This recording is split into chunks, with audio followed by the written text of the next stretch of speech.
Assalamu alaikum tuğanlar, mına daha bir sırav geldi da. Neme? Kamera жоқ эле. Короче, жолдон гай токтотуп клиенттер мен тагып алды эле.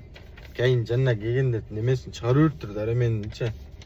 Бу таккан эле мен өзүм көзүм менен көрдүм десем ишенбейт да гай. Ошо короче камера кадап эле алыш керек экен.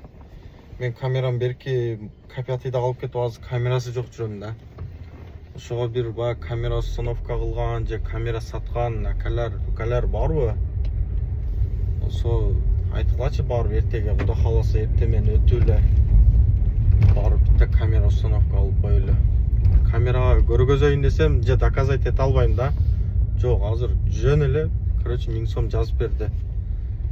Ошо 15 күн ичинде барсаң 15 күндей жарым айда дей ошодо короче 5 сом төлөйсүң деп ошентип койду да. Ошо камера булуп эле алыш керек экен. Камерасы бар акалар алло деп койгула, камерадан алайлы.